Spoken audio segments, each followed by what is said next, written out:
On Global TV News Prime, President Tinubu tasked editors on constructive criticism on government's policies.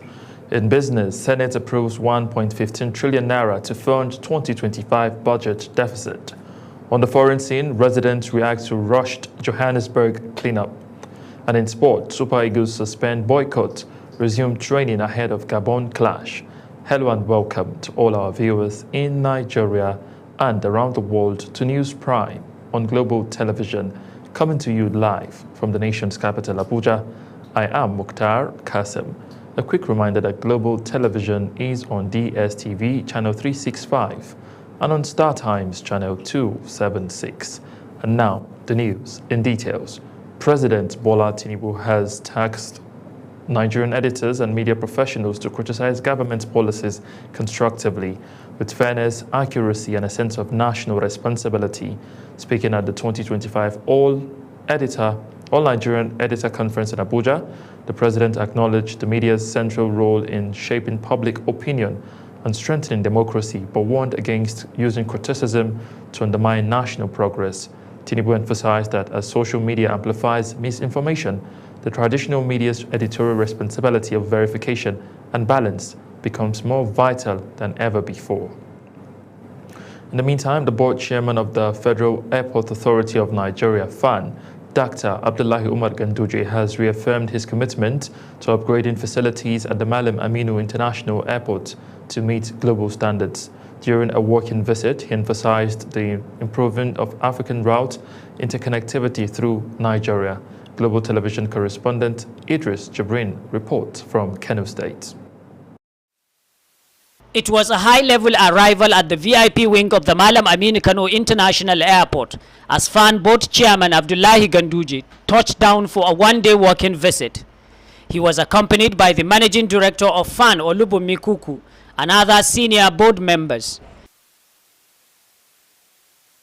The visit aims to inspect key facilities across the airport and access areas needing urgent intervention. We are here in order to listen to the progress and also in particular to examine some of the vital issues pertaining to the operation of an international airport like this. There's no doubt we are very much concerned with the infrastructures, especially uncompleted ones.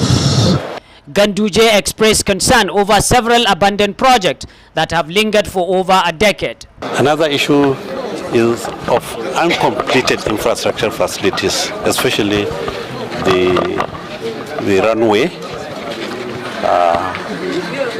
the other old runway which is being under renovation, but it has been abandoned.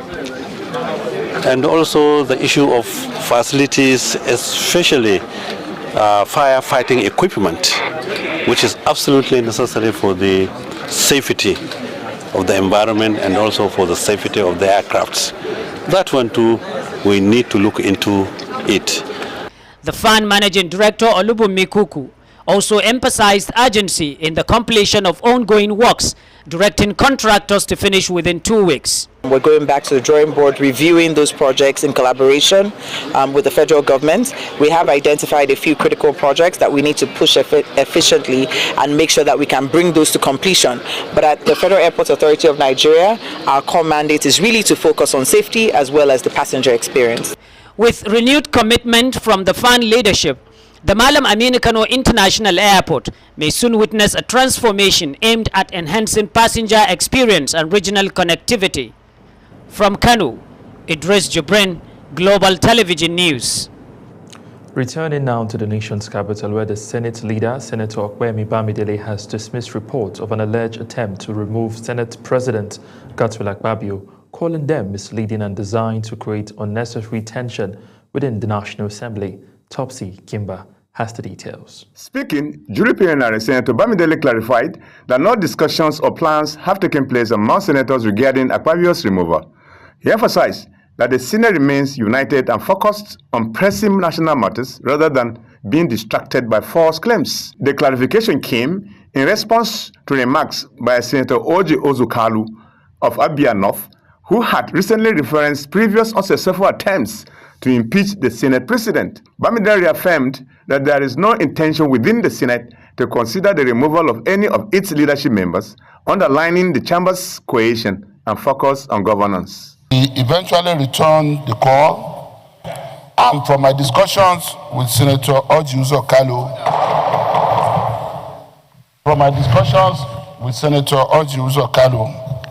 it was obvious to me that it was quoted out of context. And the reason I'm standing up to make this clarification is that there was no attempt by any of our colleagues here. There was in fact no discussion around the possibility or otherwise of the removal of His Excellency Distinguished Senator Godswill Akpabio as President of the Senate. And we are not taking this misinformation for granted, because we know that at this time, it's not only that we are all united behind the leadership of His Excellency Senator Godswill Akpabio as President of the Senate, we are also developing a zero level of tolerance. Topsy Gimba reporting for Global Television News. Meanwhile, it was a busy day at the House of Representatives as lawmakers debated two major motions, one on the abandoned federal assets worth trillions of naira, and another on the near collapse of Nigeria's once booming rice industry. Lawmakers are raising alarms over what they describe as monumental economic waste of over 11,800 federal government buildings and landed properties abandoned across the country, valued at more than 20 trillion naira. National Assembly correspondent Aniete Patrick completes the report. The motion, sponsored by Minority Leader Kingsley Chinda, pointed to a report by the Nigerian Institute of Quality Surveyors, which found that nearly 63% of federal building projects initiated since independence remain incomplete or deserted. Among the abandoned projects cited are the Federal Secretariat in Ikoyi, the Millennium Tower and National Library in Abuja, and the Kaduna Textile Building, among others. The House is most humbly urged to set up a special ad hoc committee of the House to review the PIC report conducted in year 2000, as well as verify reports of other properties abandoned since year 2000 in order to identify the state of these properties and report infractions, determine and make recommendations for final resolution. Lawmakers blame bureaucratic delays and lack of transparency, noting that a committee set up in 2000 to account for government properties has yet to submit its report 25 years later. After debate, the House resolved to set up a special ad hoc committee to verify the status of the properties and review the 2000 Presidential Implementation Committee reports within 6 weeks.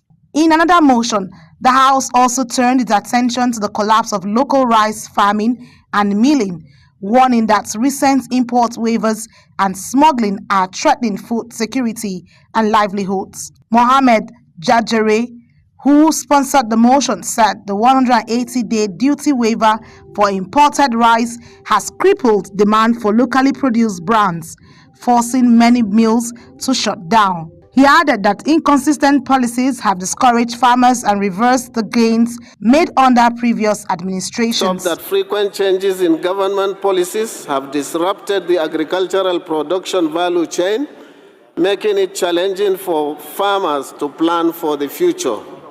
Concerned that if this is not addressed appropriately, the country may be losing billions of naira due to the closure of most of these rice mills.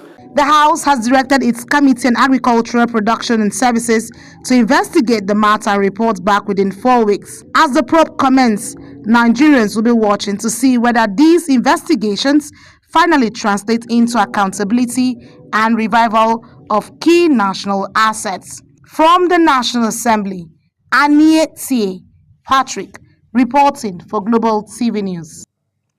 Nigeria's border security challenges are back in focus as the Minister of Interior calls for an urgent review of the Immigration Act to strengthen the nation's frontiers. At the inauguration of a House of Representatives ad hoc committee on border security, stakeholders painted a worrying picture of porous borders and overstretched agencies. Again, National Assembly correspondent Aniete Patrick has the details. The call for tighter border control came from the Minister of Interior, Olubunmi Tunji-Ojo, represented by the Permanent Secretary, Dr. Magdalene Ajani, who said the Immigration Act of 2015 no longer meets the realities of modern border threats. He said Nigeria must close security gaps caused by limited personnel, inadequate funding, poor infrastructure, and outdated technology. There is need for us to develop a national policy on border security that clearly defines the roles of every relevant agency at the border.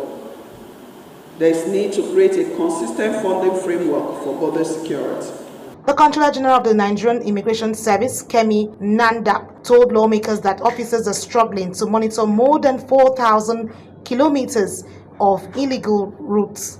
Military intelligence also raised the alarm as the Chief of Military Intelligence, Major General Aliyu Idris, cited manpower shortages, poor equipment, and judicial bottlenecks as key obstacles to securing Nigerians' borders. Recommend enhanced surveillance technology, focus on Sahel, and resource allocation, adequate resources and personnel. Speaking on behalf of the Speaker of the House, Minority Whip Ali Issa said the National Assembly is determined to address the lapses that have made Nigeria's borders gateways for smuggling and irregular migration. The goal is to identify vulnerabilities, operational shortcomings, and even compromise border officials. You must review how money is allocated to relevant agencies to protect our borders are spent. Committee Chairman Mohammed Anka assured that the ad hoc committee will develop practical strategies that promote regional cooperation and community engagement to curb cross-border crimes. It is alarming, that despite significant government expenditure over the past years, we are yet to attain commensurable gains in our security landscape. With insecurity and economic sabotage linked to porous borders, the push for legislative and institutional reform could mark a turning point for Nigeria's border management system. From the National Assembly, Aniete Patrick reporting for Global TV News.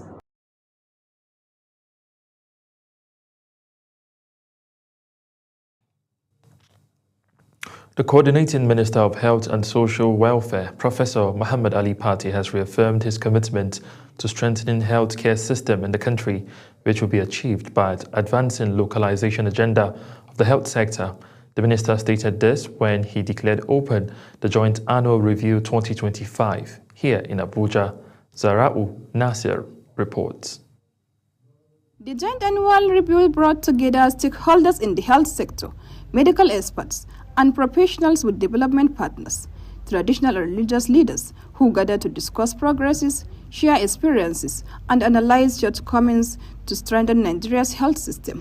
The Coordinating Minister of Health and Social Welfare, Professor Muhammad Ali Pate, says the Joint Annual Review provides platform for health sector stakeholders to access health and provide solutions in reshaping health care delivery across the nation.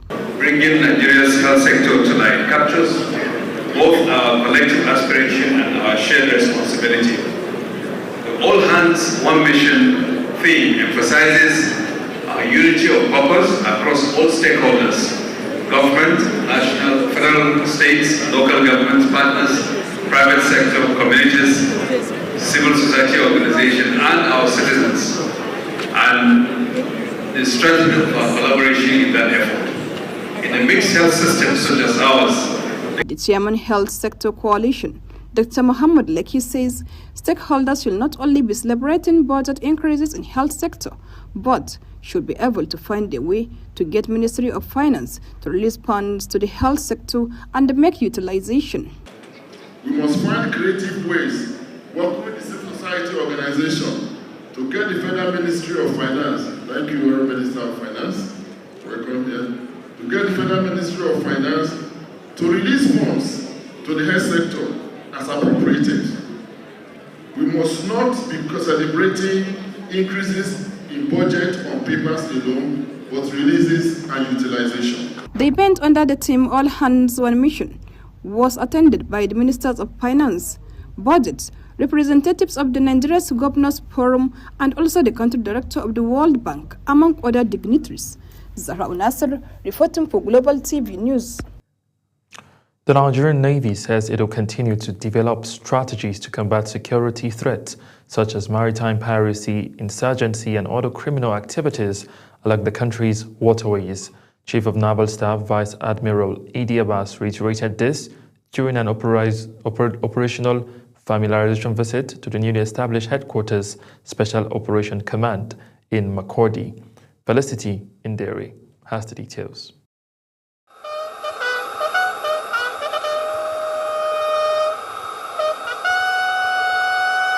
The Chief of Naval Staff, Vice Admiral Idi Abbas, was received at the flight line of the Tactical Air Command, Makurdi, by Benue State Deputy Governor Dr. Sam Ode and heads of security formations. The naval chief then proceeded to the headquarters of the Special Operations Command, where he was briefed on the status of work and conducted an on-the-spot assessment of progress. Vice Admiral Abbas reaffirmed the Navy's commitment to collaborating with other security agencies and stakeholders in addressing security challenges across the Middle Belt region and the country at large. This is our newest command and is a very critical and strategic command that I feel should be up and running by now. Though it's young, but it's very critical to our operations. So that's why I chose to come here first. But I believe whatever we're doing is supposed to be a whole of society approach. As you can see, I have my other colleagues from other services and security agencies. As you are aware, I think our production has increased. So we want to take that higher, the number of barrels that have been produced to a higher number. And I think with the use of this technology, we can achieve that. Deputy Governor Dr. Sam Ode commended the Nigerian Navy for establishing the Special Operations Command, noting that the initiative will enhance the security of Benue's waterways and promote economic development. Now the Nigerian Navy is consolidating her hold on the territory of Benue, because we need to give the armed forces and the paramilitary the needed encouragement and support so that they can tackle the issue of insecurity, not only in Benue but across the country. The visit to Makurdi marks the Chief of Naval Staff's first operational tour to any naval base in the country since his appointment. You are watching the live broadcast of News Prime.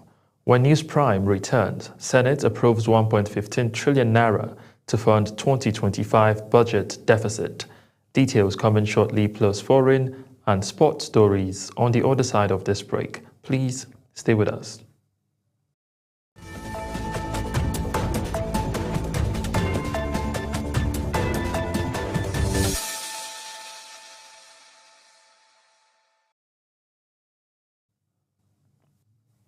You're welcome back from that break. And now to business news, where the Senate has approved President Bola Tinubu's request to raise 1.15 trillion naira from the domestic debt market to finance the unfunded portion of the 2025 budget deficit. Topsy Gimba has the details. The approval came after the Senate adopted a report from the Committee on Local and Foreign Debt during plenary session. The report highlighted that the 2025 Appropriation Act sets total expenditure at nearly 60 trillion naira, an increase of 5.25 trillion over the initially proposed 54.74 trillion naira. This budget expansion resulted in a deficit of 14.10 trillion naira. Of this, 12.95 trillion naira has already been approved for borrowing, leaving an unfunded gap of approximately 1.15 trillion naira, which the Senate has now authorized to be raised domestically. Recommendation 1. That the Senate do approve Mr. President's request to establish a 1 trillion 150 billion naira borrowing program in the domestic debt market to close the unfunded deficit, gap created by the increase in the budget size over and above the prior approved revenue and borrowing plans. Those in favor of these recommendations say aye. Those against say nay. The ayes have it.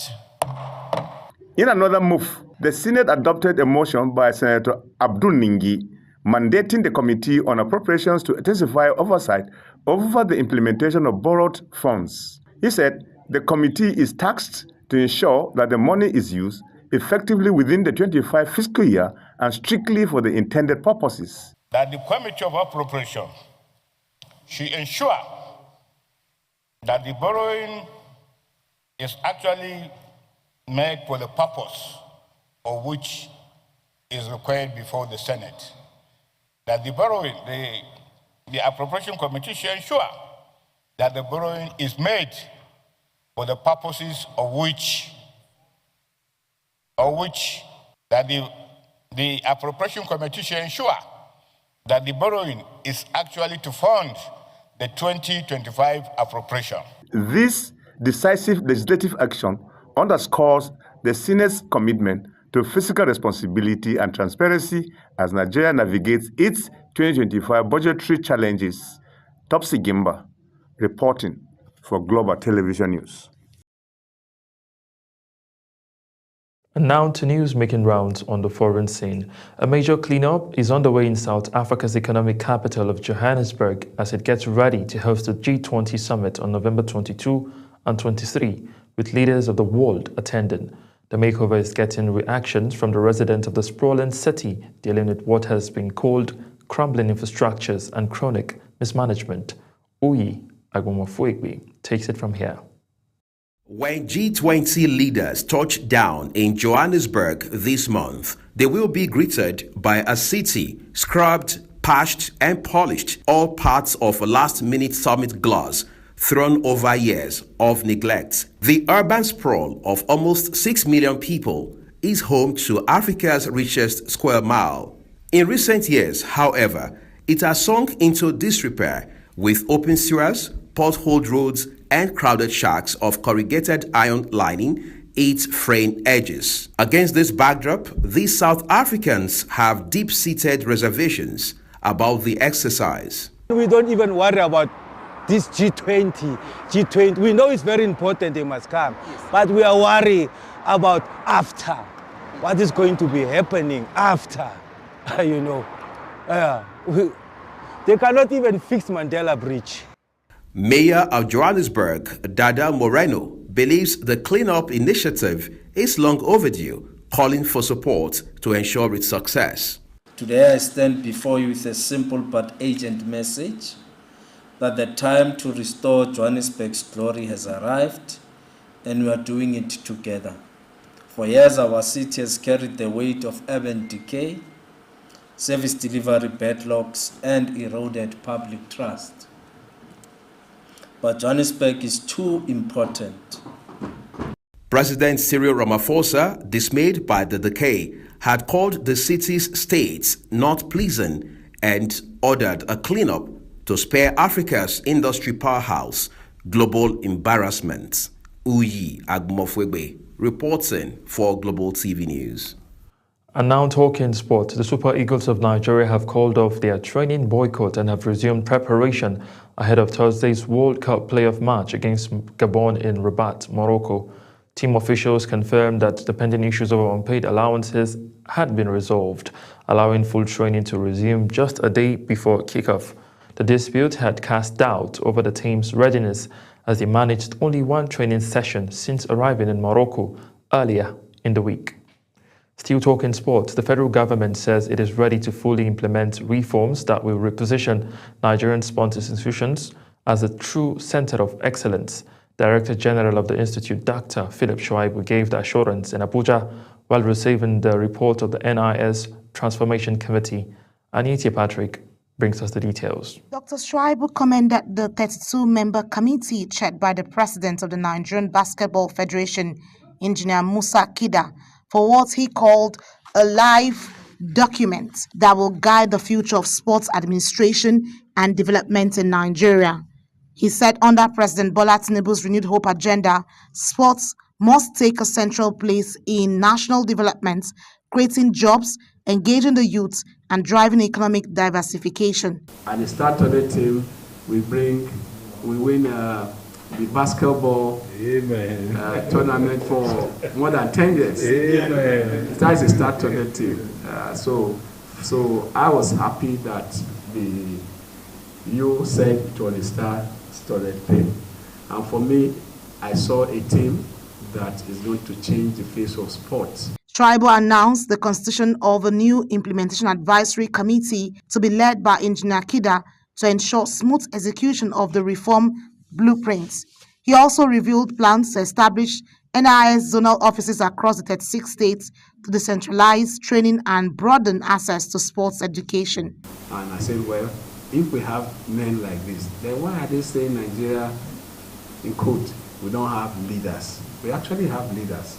But I think to harness them to do what is right is what President Bola Ahmed Tinubu is doing now. In his remarks, committee chairman Engineer Musa Kida expressed optimism that the recommendations, if properly implemented, would reposition the NIS as the continent's leading sports training hub. The narrative can only start changing when the youth understand what we're doing.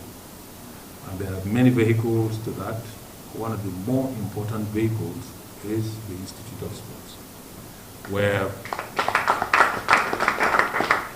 where the coaches train the youth. So that is where they get their training from. Where the youth are inspired. The Director General paid tribute to the Institute's past glory, recalling its role in nurturing legends like Emmanuel Okala and other sporting icons. He called on the media and stakeholders to support the reforms, stressing that sports remain a powerful tool for unity and national pride. Anieti Patrick reporting for Global TV News. As Global TV News Prime comes to an end, here is a recap of our top stories. President Bola Tinubu has called on Nigerian editors and media professionals to criticize government's policies constructively with fairness, accuracy, and a sense of national responsibility. In business, the Senate has approved President Bola Tinubu's request to secure 1.15 trillion naira from the domestic market to finance part of the 2025 budget deficit. On the foreign scene, a major cleanup is underway in South Africa's economic capital, Johannesburg, as it gets ready to host the G20 summit on November 22 and 23. And in sport, the Super Eagles have called off their training boycott and have resumed preparations ahead of Thursday's World Cup playoff match against Gabon in Rabat, Morocco. And that's it on Global TV News Prime. A quick reminder that Global Television is on DSTV channel 365 and on StarTimes channel 276. Kindly follow us across all social media platforms now showing on your screen using a Global TV NG. I am Mukhtar Kasim. Saying a very big thank you for watching.